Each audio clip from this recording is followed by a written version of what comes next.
On this episode, we come to you from a remote location where we'll chat about eating Farang food in Bangkok. And not only that, we'll be trying and reviewing Pizza Company's durian pizza on this delicious episode of the Bangkok podcast.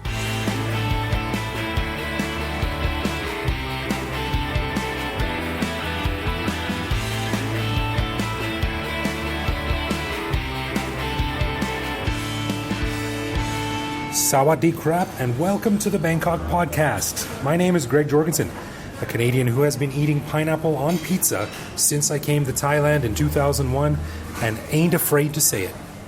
And I'm Ed Knuth, an American who came to Thailand on a one-year teaching contract 17 years ago, fell in love with cute Thai kids dressed up as Donald Trump for Halloween, and never left. Nice, they were doing that 17 years ago, eh? Huh.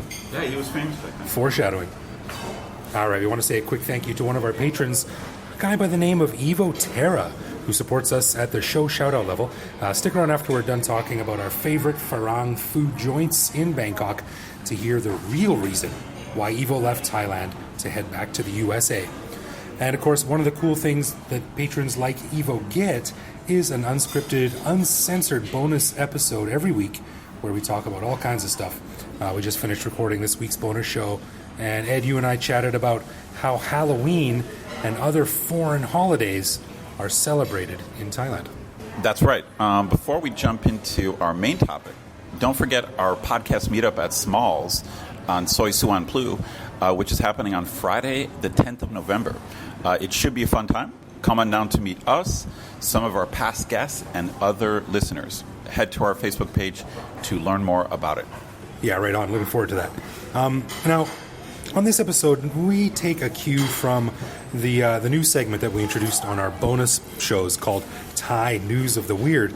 And on a recent show, we talked about the pizza company's durian pizza, which seems horrifying, but when we thought about it, both of us were kind of morbidly curious. So as you probably guessed, right now we are sitting in a pizza company about to chow down on some durian pizza, which we will then review. And that gave us a bright idea to also chat a bit about some of our favorite places in Bangkok to eat Farang food. You know, when you get a craving for a taste of home or a taste of a different culture's food, where do you go for that in Bangkok? So we're going to tell a couple of food-centric stories and our ideas from years of jonesing for Farang food in Bangkok. Now, Ed, we're sitting at the pizza company here, and why don't you set the scene? What are we looking at? Okay, well, we ordered ourselves some of the durian special. Now, this is not a normal pizza they offer a pizza company. I don't know how long they're going to do it, but it's on special now. And the pizza looks pretty normal. It just looks like a cheese pizza. We got the thick crust. But I got to admit, it kind of smells like pineapple, wouldn't you say? Yeah, when you're, like a fair distance away, it just smells like regular, kind of a sweet pineapple flavor. But then when you get up close, here it is, you might not be able to hear that. It's got a pretty intense durian smell. It's definitely durian on this pizza, but it just looks like a regular yellow cheese pizza. So, yeah, why don't we bite into it and see what we come up with. All right, let's go for it. You ready? Yeah, I'm ready. 1, 2, 3. Bite the durian. Oh, weird. Oh,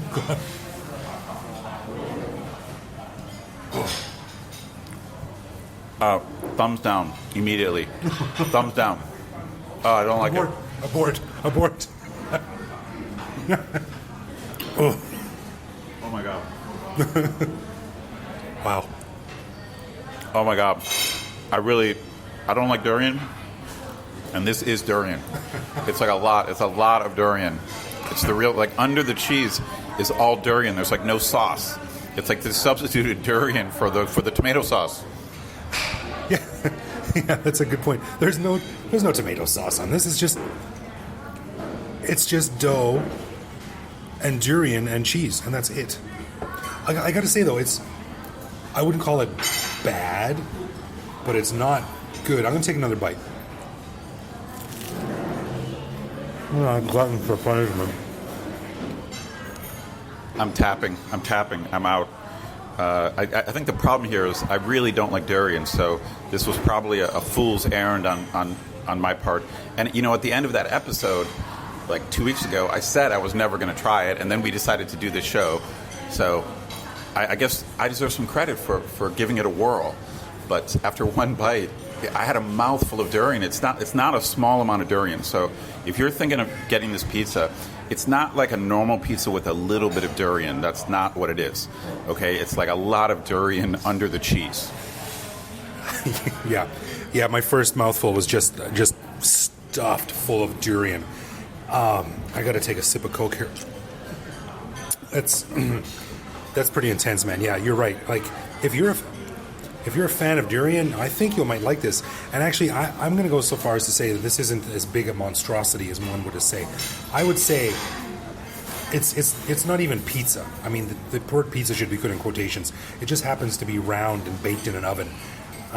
It's more just like a slab of durian with a bit of dough on it. There's nothing pizza-y about it. So I'm going to say if you like durian, this actually might be pretty good. It might be not bad. You might really enjoy it because it's heavy on durian. But if you're a real fan of like tomato sauce pizza, don't order this. Yeah, so maybe we should move on to discuss good Farang food in Bangkok. Since we're talking about pizza, one of the many pleasures of Bangkok is that it's actually a great place to eat pizza. So Greg and I decided that on tonight's show, we would limit ourselves to basically Western food. So we're going to talk about pizza, burgers, Mexican, Italian food, and we figured we'd throw in Middle Eastern food, Lebanese food on tonight's show. And then in the future, we're going to do a show on Asian food, Indian food, Vietnamese, Japanese, Chinese, Thai food. We're going to do a show on that later. So let's kick it off with pizza. So I've got my favorite pizza in Bangkok. I've got my favorite restaurant, and I've got what I like to order. So my favorite pizza restaurant is called Bella Napoli, and it is on Soi 31. It's not far down the Soi. You just enter Soi 31. It's on your left. It's really good. And then as far as delivery goes, to be honest, I think the pizza company's okay.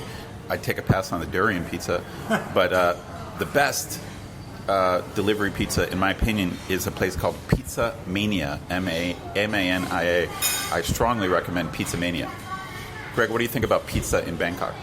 Yeah, man. Well, it's been years since I've sort of regularly gotten out to chow down on pizza, so my viewpoints might be not as wide as yours, but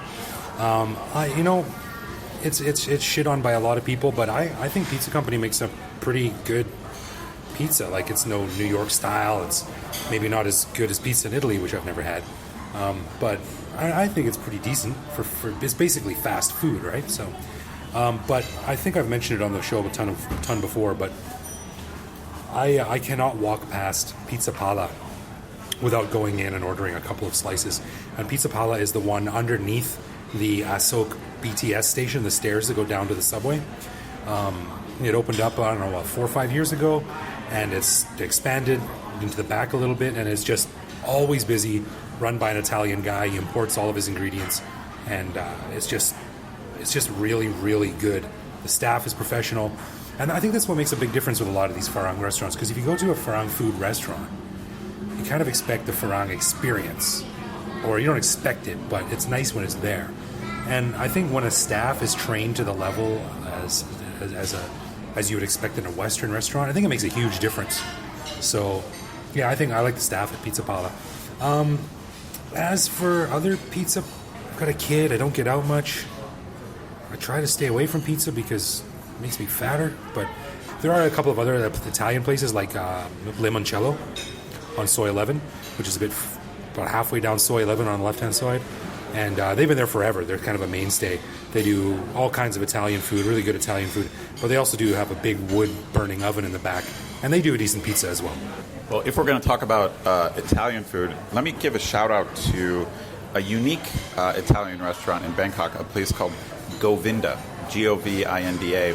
And Govinda is on Soi 22, again, Sukhumvit Soi 22. It's maybe 50 meters down on the right, and it's a unique place because it is a vegetarian Italian place. And listeners might know that I've been experimenting with eating vegetarian, and I actually started going to Govinda probably about 15 years ago. And so this last year when I've been eating vegetarian, I've been going there more, and I think it's excellent. So if you like Italian food, but you're not into eating a lot of meat, Govinda on 22 is highly recommended. Yeah, it's a big change from like when we first moved here. Pretty much the only foreign food was Italian, like pizza and pasta, and maybe a couple of burger joints. Things sure have changed. But speaking of burgers, we did a few weeks ago. We did a show on Matthew's restaurants, Fatty's and the Fat Tap. Both places known for their great burgers. But there's a ton of really good burger places in Bangkok. And I think actually burgers only became really popular, what about like six or 8 years ago? Maybe no more than that. I mean, you could get them, but they were kind of fast food. No thought was put into them. But only in the past probably 5 or 6 years have they really kicked it up a notch. And there's some really, really good burgers in Bangkok. And I think one of the first places that really became known for burgers that were exceptionally good was Firehouse, again on Soy 11. All the way down, and you turn left where Q Bar used to be. And it's a place there called Firehouse, and it's not a big place. I feel that the burger explosion in Bangkok started with burger trucks. So obviously you could always get a burger in Bangkok back in the day, but I think Daniel Tiger started like the modern burger trend of like the burger truck. And since then, there's been many companies that have copied it, and most of our listeners are going to know Daniel Tiger already. But if you've never had a Daniel Tiger burger, you got to have one, because I was skeptical. My students were talking about this burger truck. I think originally Daniel Tiger was maybe Sukhumvit 42, something like that. It was down Sukhumvit somewhere, and my students were talking about this burger place, and I was like, yeah, whatever. And I didn't try it right away. And then eventually I got around to trying Daniel Tiger, and it is really good. So now they have a restaurant also on Soy 11, actually, down near the Curve. So if you haven't had Daniel Tiger, definitely check that out. Oh yeah, I was going to say the same thing, and I had a similar Daniel Tiger because I heard about it and I read about it, and it was in all the papers and magazines, and people, you got to try this new burger truck. And I'm thinking like, well, yeah, I mean, a good burger's a good burger. There's not a whole hell of a lot of ways you can make it different. Dude, I had a Daniel Tiger burger for the first time. It was so good. It was so good. And I've been back many times since. And there's a lot of burger trucks around now, but I think most of them are mediocre. But if you have a chance to have a Daniel Tiger burger, oof, damn. I'm going to make a second mention for Fatty's, which we talked about a couple weeks ago. I think they've got a great burger. And the other place that I like, even though it's a chain, is I'm a big fan of Carl's Jr. So Carl's Jr. opened in Bangkok, I don't know, 4 or 5 years ago, something like that. They've got a bunch of different restaurant locations now. And I think Carl's Jr. is fantastic. I'm a big fan of the double Western bacon. Haven't had one in a while since I'm doing the vegetarian thing. But if you want to do yourself a favor, check out the double Western bacon burger at Carl's Jr. It basically should be illegal. I mean, it's probably about 3,000 calories or something like that, but it's a great burger. Yeah, and I think it's interesting because we've talked before on the show about how Thais can get really creative with adapting and changing their food. I mean, durian pizza is a good example of that. Not always successful, but one of the ways they do this is in some of the burgers here are really interesting. And a good example of this is there's a place on Silom at the base of the Pullman Hotel called 25 Degrees, and they make a burger there that's about as big as my head, and it's about 900 baht or something like this. It's huge, and it's sort of like almost like comically huge, but it's really good. I split it with 4 friends when I was there one time. So for some reason these like giant hamburgers have become a thing, and they're not all bad. So if you're ever down on Silom, head to 25 Degrees. They've also got really good milkshakes there. It's hard to get a good milkshake in Bangkok sometimes too, but go for a giant burger and a milkshake. Bonus, the Bangkok Christian Hospital is just up the street. so you have a coronary, you can just walk up the street and fall into a hospital bed. All right, so we covered pizza and burgers. So I think the next genre of Western food that I think Bangkok has a lot of that's really good is Mexican/Spanish food. And sometimes I'm not sure exactly where to draw the line. I like them both. But first, I'd like to recommend La Moneda and El Osido, kind of sister restaurants, which are next to or in the Mahatun Plaza complex, which is right near Plunchit BTS. They're both great. I'm not quite sure exactly what the difference is. I think one of them is more tapas and one of them is more Mexican, but they're both excellent. So that's my first recommendation. Greg, you got any advice for Mexican food? Yeah, a few years ago I went down to this place that apparently is still open, and I'm not surprised because it was really, really good. And it's at the end of Soy 22. If you're going from Sukhumvit down Soy 22, you go all the way to the end and then turn left, and just near Rama 4, and it's just on your right-hand side there, and it's called El Diablo. And it's a tiny little place, but they've got great salsa, really crispy chips, a lot of good authentic Mexican food. I've never really heard about it in a lot of different places. I just sort of heard it from a friend of a friend. So maybe it hasn't gotten a lot of press, but I thought it was really good when I was there. Yeah, thumbs up on El Diablo for sure. Some buddies of mine took me there last year. It's great. It's also not very expensive at all, so that's always a plus. Another place I'd like to recommend that's been around forever is a restaurant called La Rueda, which is in the Rembrandt Hotel on Sukhumvit Soy 18. La Rueda is a little bit more upscale, so it's not street food. It's a little bit more upscale, but they've got a great varied menu, and I think it's technically probably more Spanish food than Mexican food. And they've got killer margaritas and great deals on margaritas. It's been around forever. I think it's kind of a Bangkok institution. But if you've never been there, it's worth checking out. Yeah, I have to begrudgingly agree with you. It's got great food and the margaritas are awesome. And the reason I'm begrudgingly agreeing with you is because back in the day when I was new to Bangkok and I was trying to meet people and maybe make a girlfriend, I went there a few times, and they have Latin dancing there. And there was a dude there that used to teach it, and this guy was so handsome and so charming and such a good dancer that he just blew all the rest of us idiots out of the water. So we just sort of sat in the back and drank margaritas while he picked up all the women and danced with them all. And we just sat in the back being bitter. So despite my own personal experience, yeah, the Rembrandt Hotel has that great restaurant in it too. Okay, moving on. We have to talk about Middle Eastern food in Bangkok. In general, Bangkok has killer Middle Eastern food. There's an entire, several sois near Sukhumvit Soy 3, Sukhumvit Soy 3/1 that's filled with different types of Middle Eastern restaurants, Egyptian restaurants. But since this show is kind of focusing on our personal favorites, since I'm not sure anyone is an expert on Bangkok cuisine, there's just too many options. When it comes to my personal favorites, I'm a huge fan of Lebanese food. And so the first restaurant I want to mention is Beirut, which most people probably know about. They've got several restaurants now, originally in Plunchit Center. But I think Beirut, for like the flavor and the money, is the best deal for Lebanese food in Bangkok. I know there are some more upscale places which might like technically taste better, but to me, I think you can't go wrong for Beirut. I spent many years going there 3 times a week, and I just love it. Yeah, Beirut's awesome. I used to go to the one on Silom so much, the manager knew my order before when I came in. He would say, hey, welcome in, sit down. I think I went there with you a bunch of times too, and it was always the same. You can't go wrong with that place. It's a chain. There's several of them throughout the city. They never disappoint. I'm also a big fan of Soy 3/1 for all kinds of Middle Eastern food. And there is a restaurant there called Al Firdaus, which is a tiny little place. It's easy to miss on Soy 3/1. And it's got all the atmosphere of a dentist's waiting room, so it's not a lot to look at. But they got a couple of really good Yemeni chefs there, and they have really good falafel.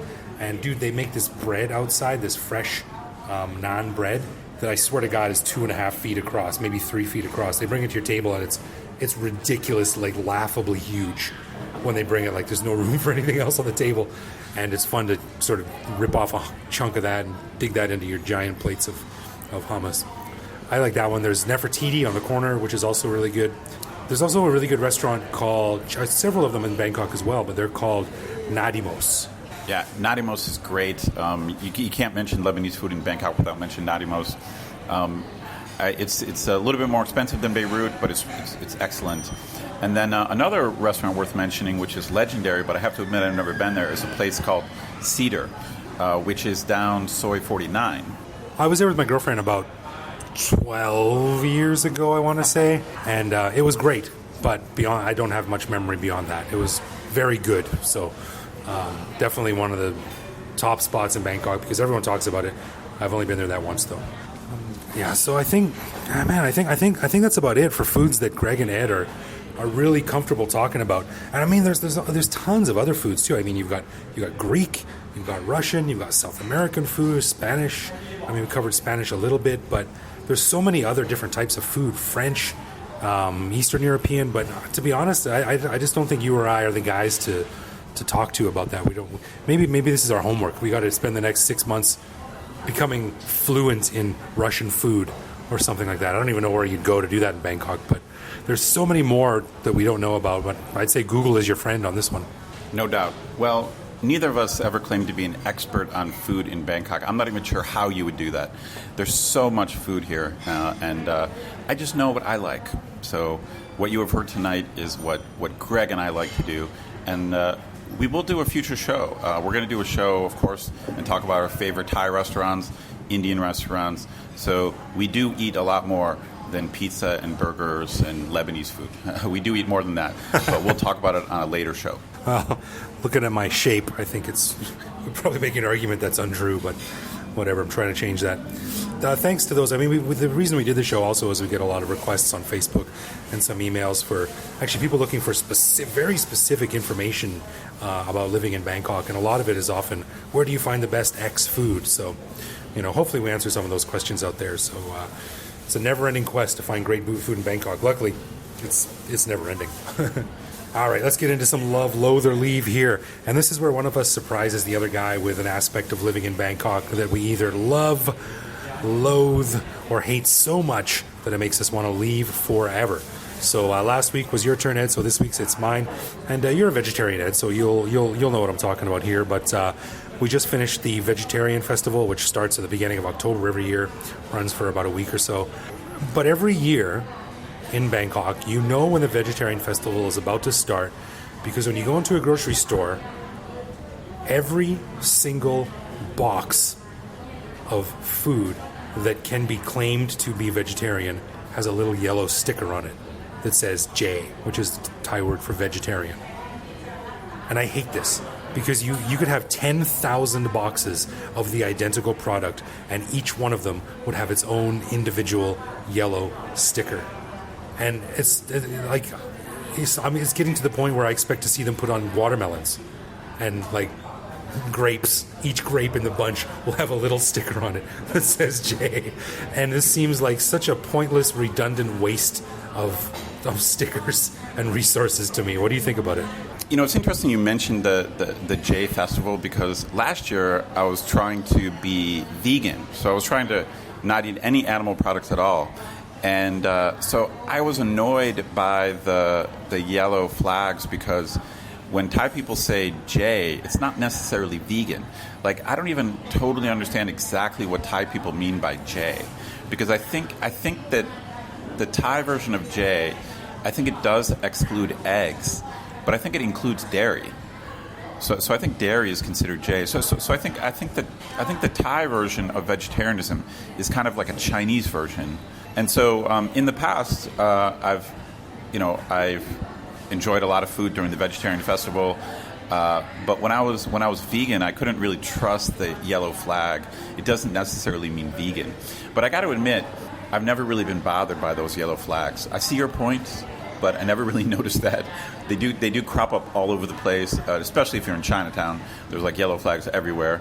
But to me, anything that promotes like a plant-based diet is probably a good thing. So I'm going to say I'm pro yellow flag. That's my take. All right, you love the yellow flags. Yeah, myself, I'm not a fan. But at least you're never going to mistake anything. That's, you're not going to pick up something and go, oh, I didn't know it wasn't J or something, because you can't miss them. So, as we mentioned at the beginning of the show, we'd like to say thank you to Evo for lending us his support at the show shout-out level. And Greg, what did you find out about this strange character known as Evo? Well, as you know, Evo was my trusty co-host for all of Season 2 of the Bangkok podcast. And we had a great time and did some really good stuff. But he left to go back to the USA to be a grandfather. But in that time since he's been gone, I found out that there was actually another reason why he left. And as you know, Evo is an OG podcaster. He was like the 40th person in the world to do a podcast, I think, or something like that. So he knows his stuff. But unbeknownst to me, he is building a zombie army of podcast listeners. He accidentally shared a Google Doc with me, which I opened. I thought it was something else. But inside the Google Doc, his evil plan is laid out for all to see. Here it is, basically. Step 1, build up a podcast following. He's done that. Step 2, introduce a subliminal slave tone into every podcast he hosts. And step 3, at some future point, activate zombie army. Now, if you've listened to any of the Bangkok podcast shows from Season 2, I'm sorry, friend, you've been infected. So at some future point, don't be surprised if you stop dead in your tracks and find yourself awaiting further instructions from Evo. I don't know what his ultimate plan is, but knowing Evo, it involves some type of craft beer. So maybe it won't actually be so bad. So Evo, I don't like the fact that you've infected our listeners, man, but I do like the fact that you support the show. So let's call ourselves even. Thanks a lot, buddy. Thanks, Evo. Before we wrap up, I'd like to give a special thanks to all of our patrons who are listening now. As everyone knows, we don't run ads or have sponsors, so we really, really do appreciate the support we get from our patrons. And if you want to get in touch with us, we are at Bangkok Podcast on Facebook and Twitter, or you can send us a message via the contact form on bangkokpodcast.com or just bangkokpodcast@gmail.com. We always write back. If you write it, we will answer it. Totes my goats. And you can also find us online where we post each episode and carry on conversations with our listeners. You can also reach out to me directly on Twitter, where I am EKK Greg. So thanks for listening, everyone, on this special remote episode from a pizza company high above the city of Bangkok. And we'll see you back here next week. Yeah, we're out. Thank you.